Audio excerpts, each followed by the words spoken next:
Good afternoon, y'all. First of all, I'd like to say thank you for those of you who have asked how I'm doing. I'm doing just fine.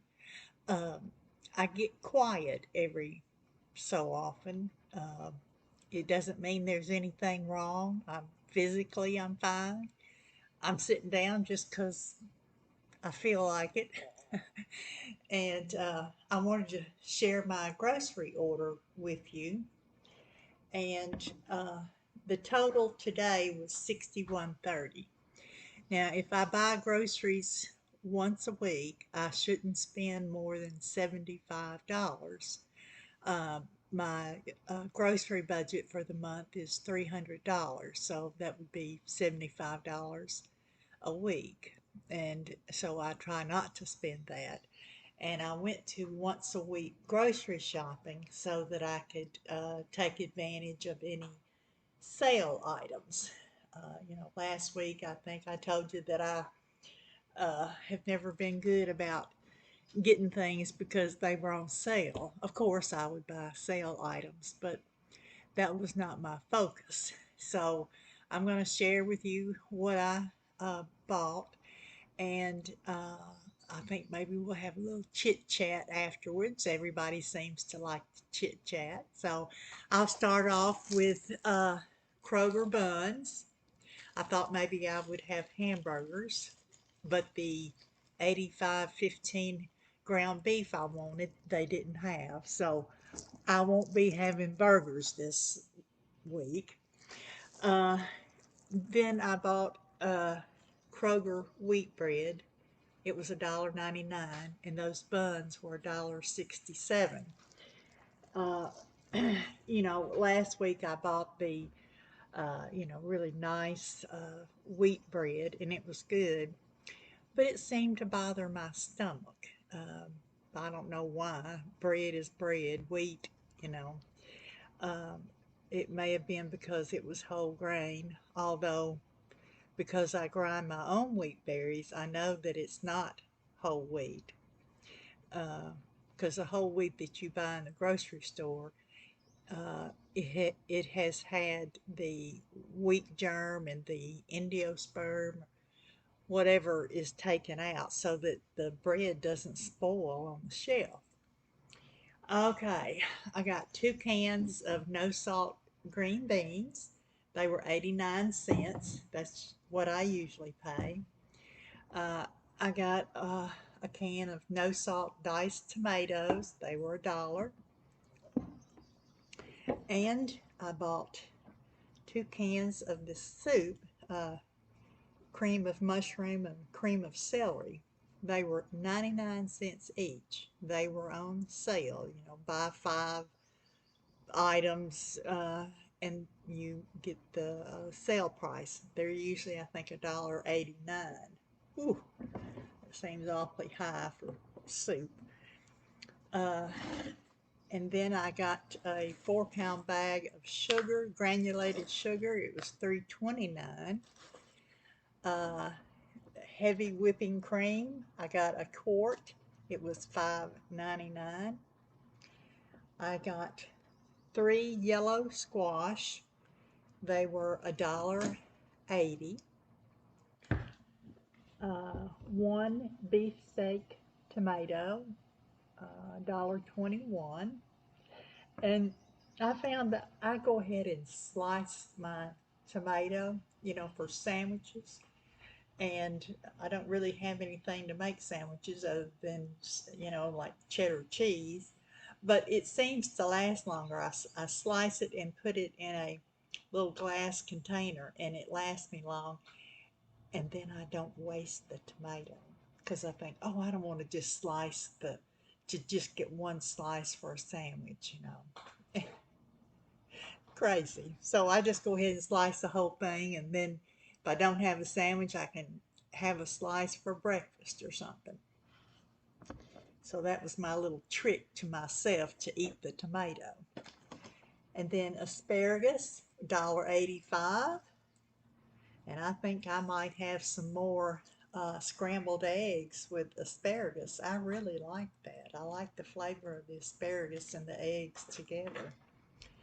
Uh, then I've got, let's see, what that would be 2 pounds of butter, 8 sticks of butter for $4.99. This was Kroger's. If you have a Boost membership, for your delivery, every once in a while they'll have some kind of deal. And instead of paying $4.49, I think, for 1 pound of butter, I got 2 pounds for $4.99, I think it was. All right, and I thought I need to stock up on some pasta. I'm not particularly crazy about pasta. I eat it, but this was one of the 5 for $5 deals, along with the soup. You get some macaroni. I got the rainbow twirls. It's what is it? It's enriched with tomato and spinach. And I was thinking I'll eventually make a pasta salad from that. And then I got spaghetti. And these were 99 cents each. And I got angel hair pasta. Maybe, I don't know, maybe make some carbonara, something like that. That'll be easy, quick and easy. Okay. And then I got some sockeye salmon. This little package was $7. Might not be the best deal, but I don't need a whole lot of something. All right. Then I got a 32-ounce tub of Greek non-fat yogurt. It has 17 grams of protein, and it has 0 fat. Sodium is 60 milligrams for 2/3 of a cup. And let's see, what else? I got some Palmolive dish liquid. Now, I have a little bottle over there, and I'll pour some of this in there and put a little water in it. Not because I'm cheap, but I don't like the thickness of dishwashing liquid, so I add a little water to it. But this will last me for, I don't know, maybe 3 months or something like that. And it was $2.29, and I still have some Palmolive under the kitchen sink, but it was getting low, and I don't want to run out. So I got 2 pounds of grapes. Total was $3.89 for 2 pounds. And then I got a huge bag, an 8-pound bag of oranges, navel oranges.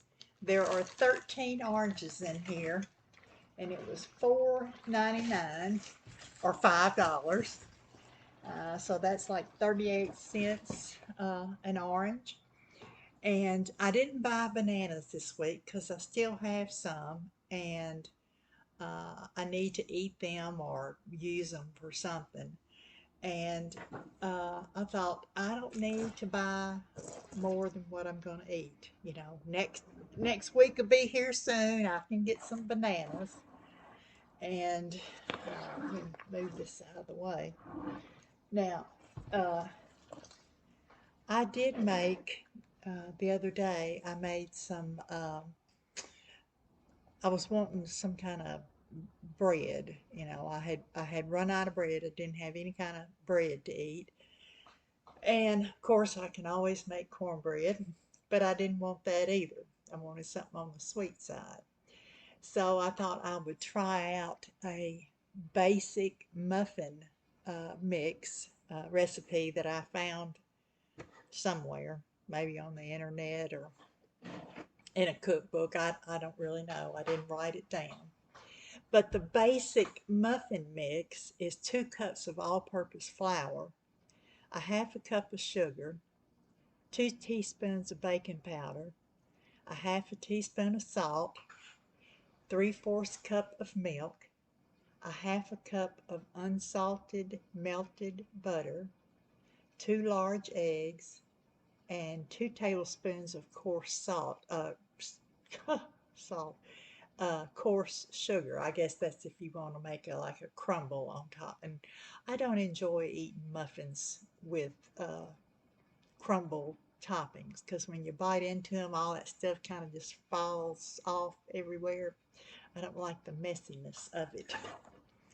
Uh, so anyway, I made, I used the basic recipe, and instead of using milk, I used buttermilk. And this recipe here, my little handy dandy little cookbook, I call it, it didn't have any spices in it. So I remembered how much I enjoyed the gingerbread muffins that I made, I don't know, back several months ago. Um, and I like the flavor of cardamom. I recently discovered that. I mean, I've known about cardamom, but I just never used it. So in this mix, I added cardamom, cinnamon, and ginger, ground ginger. And I had two extremely very ripe bananas from a previous week. And I thought, I don't want to waste them, but you know, the nastier they are, the better the bread. So I made the muffin mix, used the bananas in there, and put some orange zest in there, baked it, and instead of making muffins, I thought I don't want to do all that. I just want to put it in a 8 by 8 square pan. I'm just being lazy. And I poured that batter in there. And then when it came out of the oven, all nice and hot and smelling good, poked holes in it with my trusty ice pick and took some powdered sugar.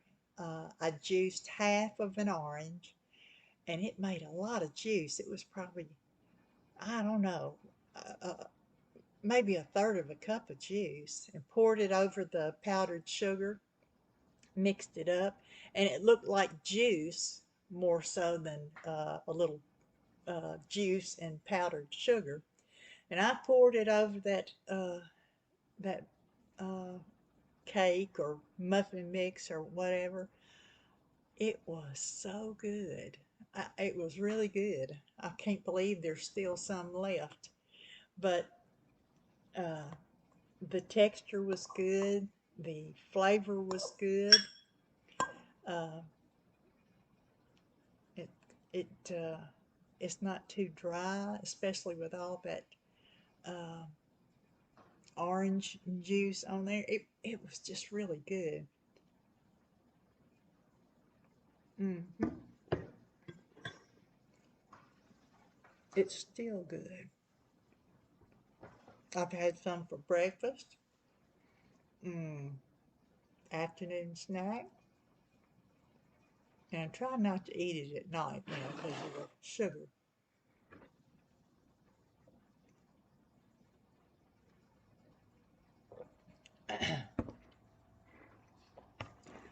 But yeah, I've been through this before of not making videos for a few days, and people send me messages. Are you okay?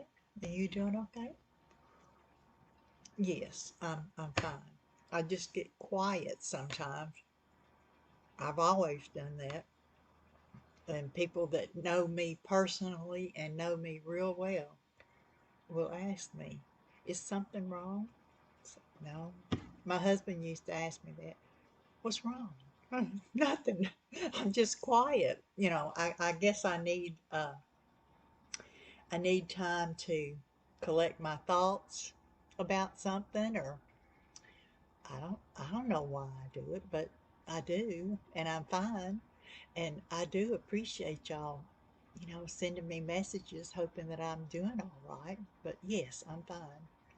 And if something were to happen to me, my daughter has my oldest daughter has everything to get on my YouTube and come on and say, Mama fell down and she's in the hospital, or whatever. So I'm fine. And I'm thinking about the month of May. Uh, there's a lot of anniversary dates. May is the month uh, when my husband passed away. It's been 18 years ago that he passed. Um, it's, let's see, 44 years since my husband and I got married. We got married in May. My father's birthday is in May. My father-in-law passed away in May. I have a sister-in-law who has a birthday in May. Uh, May I always associate with my mother because she would spend a lot of time outside gardening and a lot of bird activity going on in May. So just a lot of things going on in May, and I reflect on uh, those years that my husband's been gone. That I've been a widow. Um, it hasn't always just been easy. Especially things like when my dryer goes out. I'm thinking, oh, if my husband was here, he could fix it. He was that kind of guy.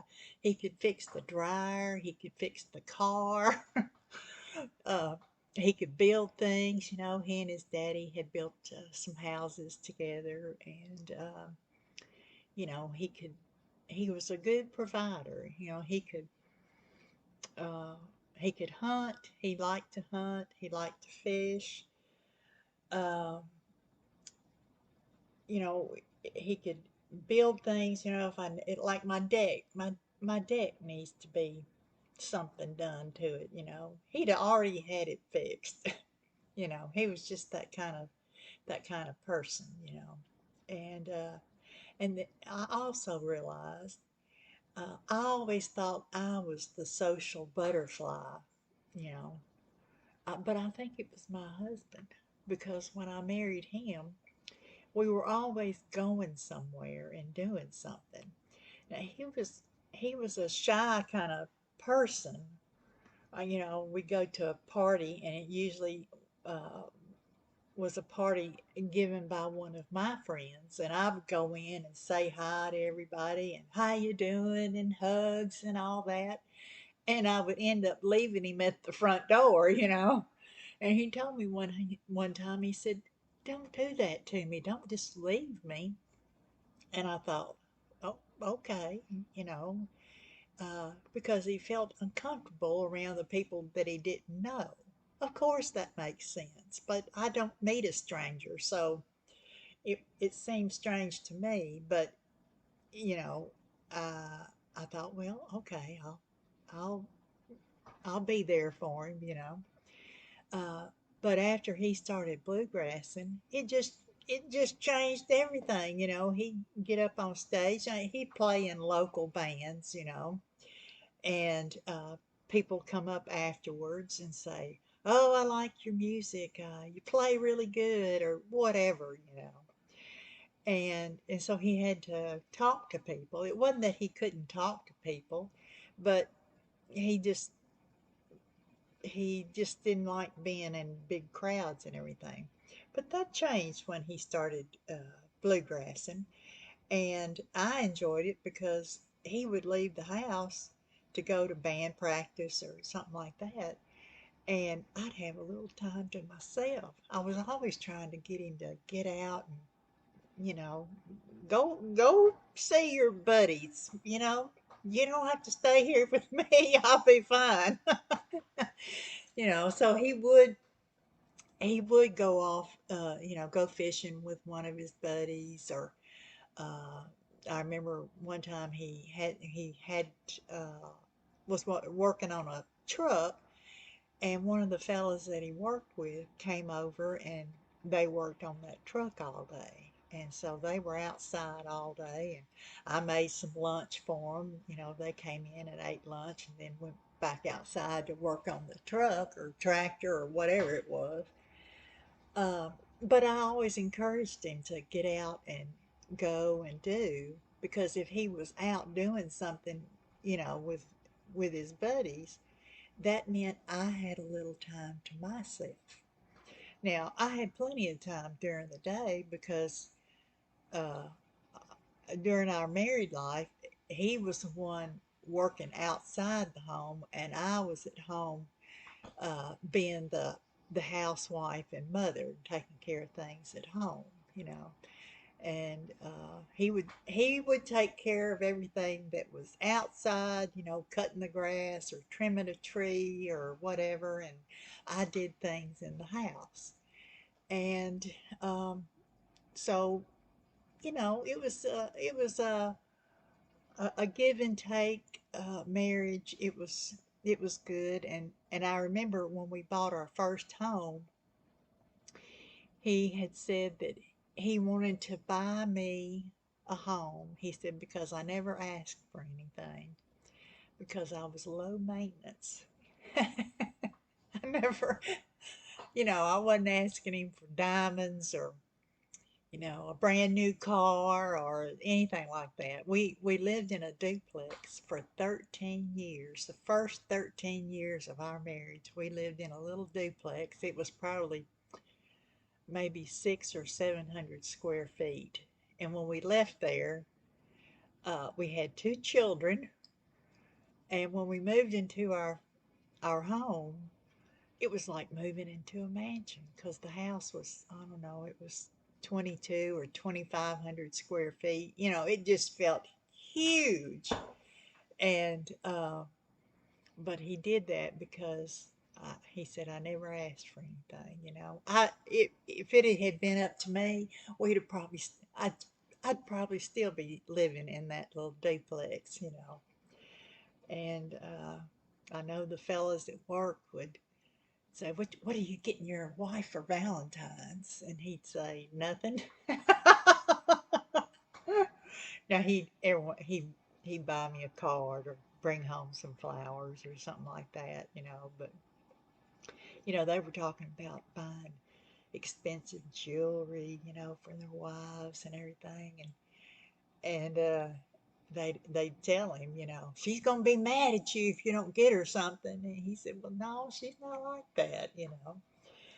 And so uh, when the kids got older, they'd go out for a walk or whatever, and go in the woods and walk, and he would always bring me back some kind of plant or wildflower, because he knew I liked those kind of things. And I always thought it was so romantic that he would bring me those, because he knew that I liked those things. And uh, he also knew that I liked making jams and jellies and marmalades and all that sort of thing.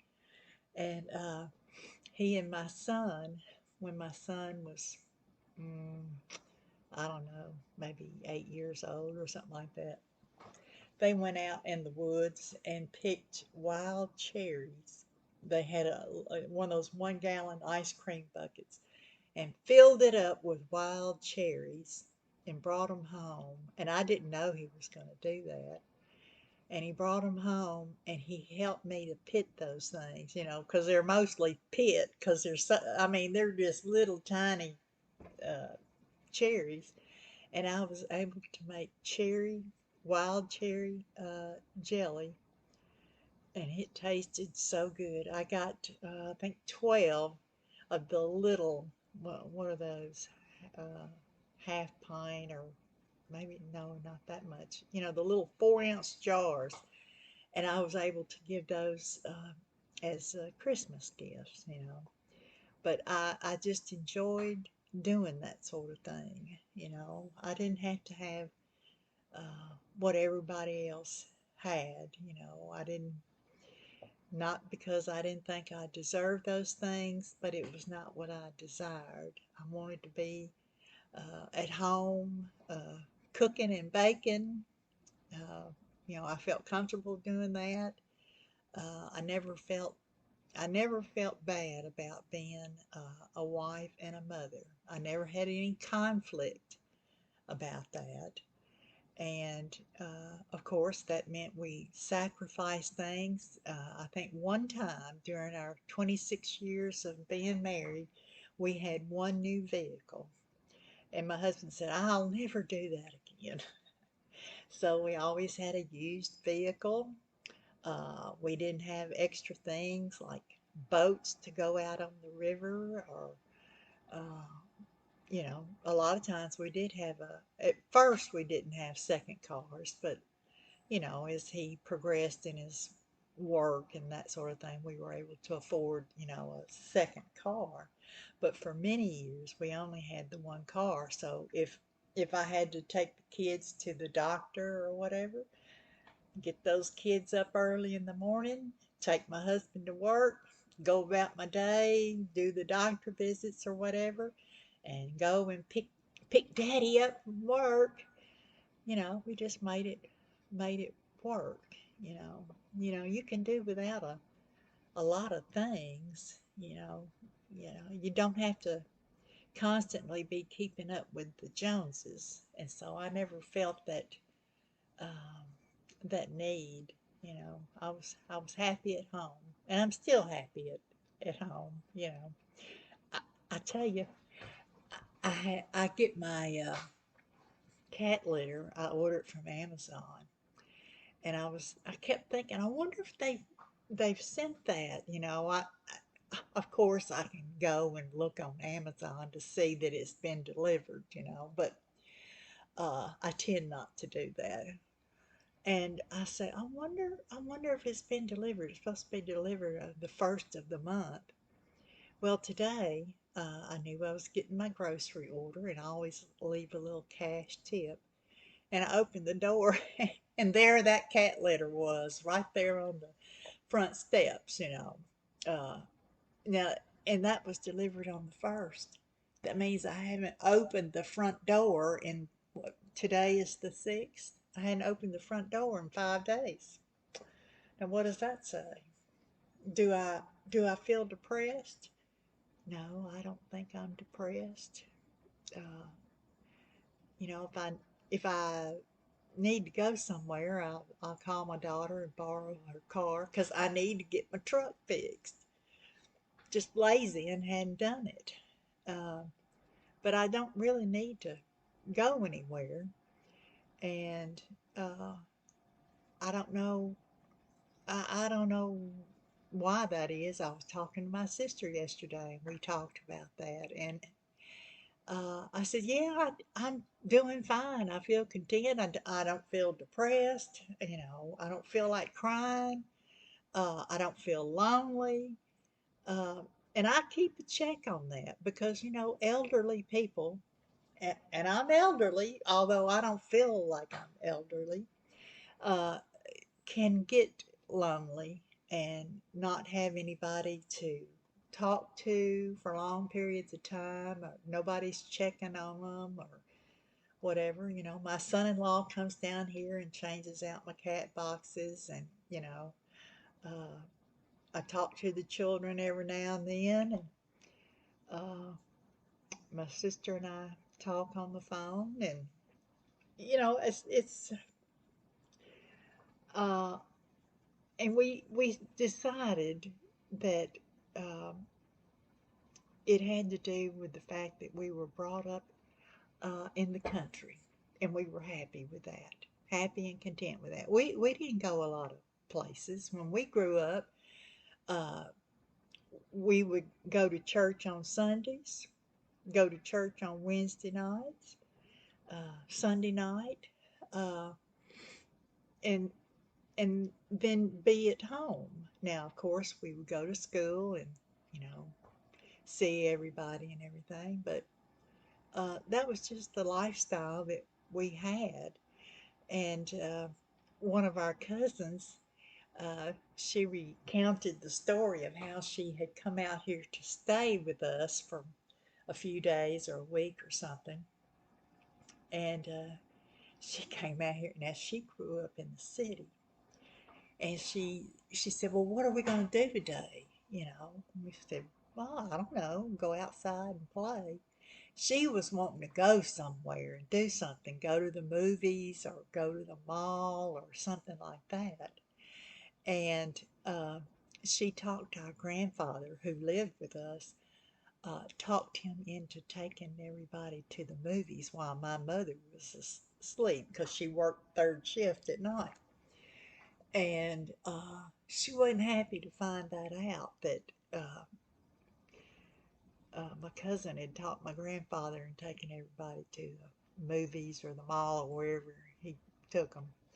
Uh, but she just couldn't stand uh, the thought of just staying home every day and not going anywhere or doing anything. She ended up calling her daddy and asking him to come and get her. I think that she tells that story two or three times, and it's always funny. It's just the difference between the city mouse and the country mouse. And my husband was a city boy, and although he had a country heart, and so we were always going or doing.